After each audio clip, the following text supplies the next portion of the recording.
Hiya there. Let's talk about some big movements that we have had in the last week, one of which was Venus moving to its favorite sign, Libra. Okay, so Venus is representative on our birth charts of the garden, all right? It's the love and the pleasure. It's, our desire to be social, and it's our desire for romantic and social relationships. It is our attraction to others, and it is others being attracted to us. It is the energy of attraction, okay? It's where we desire and appreciate beauty as well as where we like to create it. It's our feminine energy. It's our money, it's our self-worth, it's our financial worth, and it's our sense of justice as well. So with that also comes our sense of revenge, okay? So it's also our luxurious desires and our seduction, and also where we find peace, okay? So Venus rules the second house and the seventh house. So the second house is value and possessions. And, it's things that belong to us. It's our inner self. It's our needs, our wants, our abilities. It's the values of inner self and the values of finance and, worth all around. Okay. So it is our stability. Okay. And it's how we make money and how we feel at home in our bodies and our environment. It's our assets and earnings, and it's the material world. So it's how we speak up for ourselves also, and self-love and how we build self-esteem, okay? So the seventh house, also ruled by Venus, is our house of partnerships, okay? This is like romantic partnerships as well as business partnerships, family partnerships, all sorts of connections, all right? So how we connect with other people. This one is, because it is based in partnerships, so it's more on those long-term connections, so contracts as well, how we negotiate contracts, the people that we encounter, things like marriage, long-term relationships, knowing ourselves through those interactions and how we create mutual give and take in those spaces. It's that balance between two forces, all right? So it's that balance between me and we, work and play. It's life partners, and it's also active listening, all right? So it can tell us things in our Venus sign on our birth chart. We can learn things about ourselves, about our pairing style, and about what it is that we need in a long-term partner and what kind of partner will make us happy, all right? That is what we can see in our birth chart when we look at our second and seventh house, and as well as the Venus placement. So if you do want to have a birth chart analysis, that's where we can learn these things about ourselves. And it's very helpful for when we start forming bonds with people to understand how we best connect and what sort of energy is coming in. So hit me up on my website if you are looking for a birth chart reading, particularly while Venus is in Libra, because it's very focused on building relationships. So we will feel this pressure and this craving to build connections with people, and that becomes much easier, in my opinion, and the opinion of people that have had birth chart analysis done. It really helps you understand your own patterns. And so when you start meeting people, you come across these energies that present themselves in you, or these triggers. And if you have an understanding of where your value and possessions comes from and where your partnerships come from, so your second house and your seventh house, and the ruler over your Venus placement really gives you an idea of the sort of energy that you need to feel when you are trying to make connections with people, okay? So then the overall, so that's kind of the subjective side of Venus and how it affects us depending on what our birth chart looks like, okay, what our map looks like. And then there's an overall message for everybody, who everybody feels the energy as Venus moves through its cycles. And through those cycles, Venus really teaches us how to balance and build relationships. So across the board for everyone. And it really teaches us self-worth, and the cycles inform us of where our value systems change and our approach toward interpersonal relating, okay? It also informs the growth of our artistic taste and our relationship, the growth of our relationships to money and wealth, all right? So we are currently, Venus just moved to Libra. So the biggest move this with Venus this year was when Venus was in Leo, okay? So that was earlier this year before September. Now, Leo is about seeing our needs and desires because the Leo archetype it's an egocentric archetype, and it shows us how we use our ego and how we creatively push that out, how we project our ego and what it is about us, right? Leo is the sun energy. So where Leo sits in our chart is often where we are able to build and understand our egos best. Again, get a birth chart reading. You'll find it so helpful. And so while Venus was in Leo, it really helped us see what we did and didn't want in how we relate to people, how we form connections. So this year when Venus went retrograde, it went retrograde in Leo. So that really helped us highlight what we did not want. And if you look back at that period, which was mostly in August, there was a lot of relationships ending, whether that was people quitting their jobs or leaving their partners or really starting to see, oh, I don't want that, and trying to transform. So July and August, okay, trying to transform or move away from these relationships that were showing us things that we did not want. And it really helped us end these dynamics that were no longer serving us. So those dynamics in ourselves with how we show up in relationships, and those dynamics that we were in with other people, friends, family, business dynamics, okay? So after that, Venus moves into Virgo. Now, Virgo is I analyze energy, okay? And it is core lessons in the evolutionary past in relation to our egocentric humility and purification and improvement. So it is this idea of victimization that we have carried from the evolutionary past and how that affects us now, okay? And it's this, because Virgo is a mutable earth sign, it asks us to see how we can be of service to the whole greater than oneself.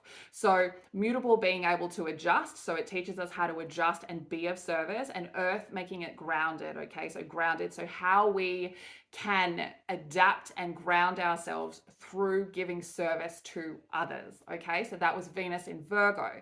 So because Virgo is very service-based. When Venus, the sign of partnerships, runs through Virgo, it really gives us this look at the give and take, the receiving and the giving of service related to building relationships, okay? So, if you're dealing with a romantic relationship, it really brings out this balance in, am I giving too much? Am I taking too much? People really start to see whether or not, oh, if I'm in need, do I get what I want? And the other person, if you're in need, do I give you too much?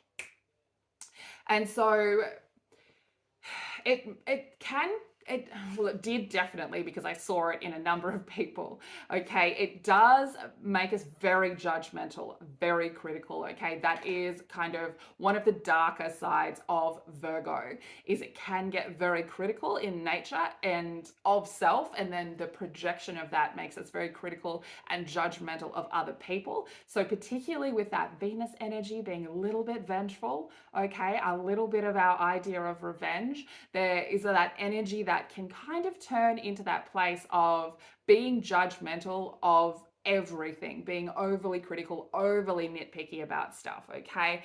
And it's not, if there was not a balance of service, so Virgo is that energy that needs you to feel rage in your whole entire body, okay? It's not the energy, it's not very good at projecting its dark emotional side, right? Virgo, it wants to look put together.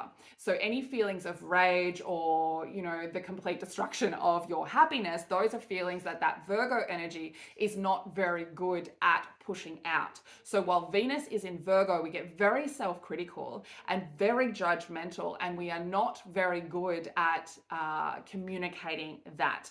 And because of that, relationships can get a little bit nitpicky, and we can start to see toxicity where there is none, because we are projecting this idea of our own toxicity, of the things that we are not talking about and noticing, okay? So because also Venus is our money, while Venus was in Virgo, it not only made us discerning of our relationship choices and how we were showing up in relationships on a service-based nature, but it also would have made us very conscious of financial matters, financial decisions, and really trying to get clear about what it is and what we need and what we value in relation to that material world of finances. So it really would have shown and brought up these ideas of lack, because that Virgo toxicity of being overly critical, there could have been a lot of feelings of lack showing up and a lot of feelings of not getting what you want.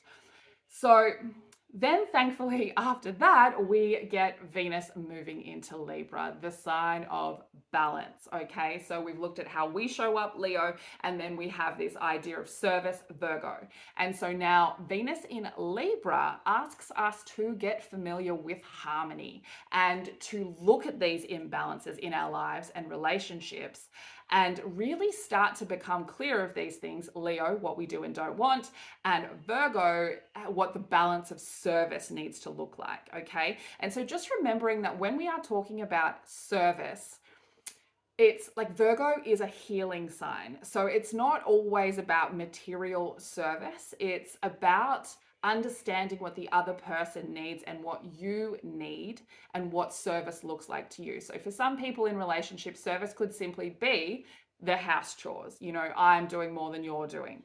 But for other people, it could be emotional service, emotional support, emotional healing. I'm giving this, you're not, you're taking too much and not giving back, okay? So Venus in Libra wants us to look at both those sides, give and take, and see how it balances.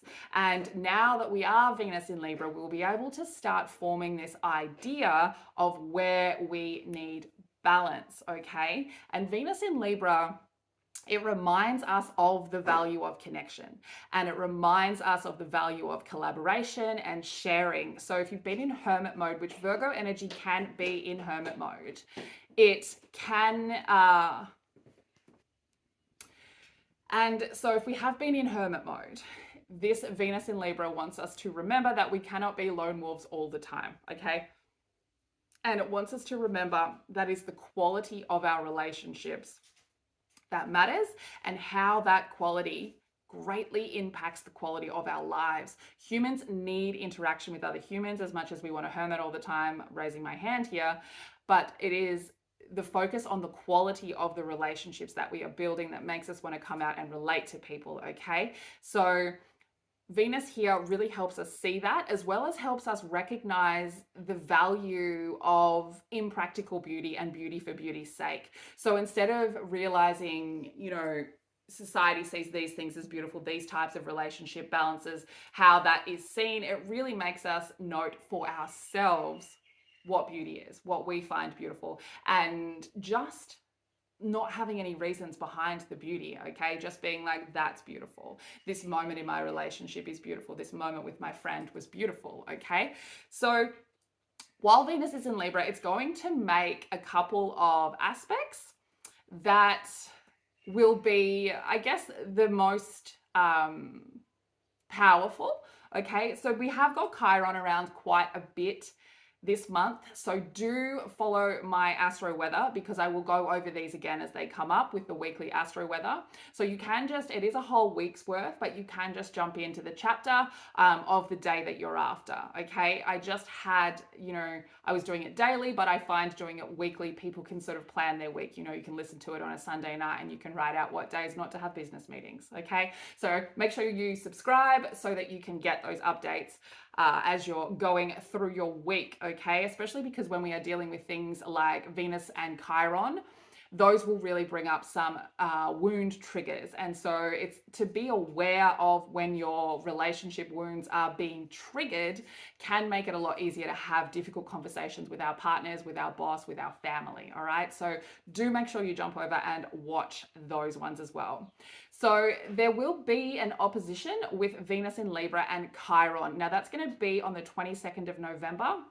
And this is really going to offer us a chance to notice how the people in our lives reflect our wounds back to us. Okay, so Venus in Libra, Libra is a mirroring energy. Okay, and if you haven't heard me talk about it before, it's one of the superpowers, but also one of the cons of being a Libra sun or a Libra rising is this ability to mirror people. All right, so because of that, in this aspect, it's going to help us see how people mirror our wounds back to us. And it will allow us to understand ourselves better, because every time we are triggered by somebody or by a situation, it's because of that mirroring that's happening. And so while in the moment we might want to hate the trigger and be really pulled into a negative space, there needs to be a level of gratitude toward that energy of having it shown to you. Okay, because if we don't get these things mirrored back to us, it is like a dig in the dark down into that deep self introspection to be able to find where that wound is. So having it triggered is a gift, even though at the time it often doesn't feel like it. Okay, so because of this ability of the Libra, and now it's getting superpowered by its planet Venus to have this mirrored back to us, it gives us this clarity to understand ourselves, and it gives us this clarity to be able to see what it is that we still need to heal, because a lot of the times these things will not show themselves unless they are triggered. So this will really inspire us to address these fears of rejection and these feelings of unworthiness and these feelings of a lack, because a lot of these feelings would have come up Venus in Leo and Leo retrograde, and then also Venus in Virgo, particularly these fear of rejection and unworthiness. Okay, that is that Virgo self-critical nature. So here we are seeing this mirror energy from Libra helping us look at these things again. All right, so then on November 29, there was going to be another powerful aspect here that will be very important, and that is with the South Node. Okay, so the South Node is the dragon's tail. It is the karmic things that we come into this world with, and it is lessons that we need to learn. Okay, it can be our strength as well, but we because we're dealing with Chiron here, it is, it's going to be kind of the things we need to purge. All right, South Node, things from the past we need to purge. So this is going to bring karmic encounters and really significant changes in our relationships, because we will have a chance to purge that past, purge that South Node, again with that mirroring energy of Libra, and be able to confront these wounds that are still affecting how we show up today. So these are energies again that need to be triggered to come up. All right, so this is going to really invite us to let go of relationships and ways of showing up in relationships that do not serve our highest good. And that will come from this Chiron situation of understanding ourselves better, getting rid of fears of rejection and unworthiness and lack, so that we can show up in our authentic self. All right, so letting go of these ways of being in relationships, friend, family, love relationships that aren't serving our highest good, we will have this opportunity to let them go, to let go of habits, to let go of patterns, and to let go of people that we are holding on to, and they're standing in our way of us manifesting the kind of relationships we desire. So remembering that we need to show people the sort of relationships we desire. So when we are holding on to people that are not treating us how we want to be treated, how that authentic soul, that inner child wants to be treated, when we hold on to those people and we allow their behaviors to continue, we allow them to put us down, we allow them to send us back into cycles, we allow that behavior into our life, into our relationships, that is what we will get mirrored back to us. Those are the people that we will attract, and that is the energy that we will have for the relationship with ourself. So we need to use this energy, look at the Chiron wound, try and throw out these fears of rejection and unworthiness and lack, because what belongs to you will always come to you. What does not, we need to let fade. Okay, we need to let it fade so we have space to bring in the new. And once we let go of these things, we can heal these karmic wounds, these old patterns from the past, and we can call in relationships that we now want and deserve. Okay, so particularly cardinal signs here. So if you are Sun, Moon, Rising, Venus, or Mars in Libra, Aries, Cancer, or Capricorn, so anywhere on the cardinal cross there, you are going to feel a really heavy push to reassess your values and observe where these relationships are, okay? You are going to be very harshly looking at all of your relationships and use this energy, okay? So you are going to be able to reassess and see things like how you balance the awareness of somebody else's needs and desires with your own and how they do that for you.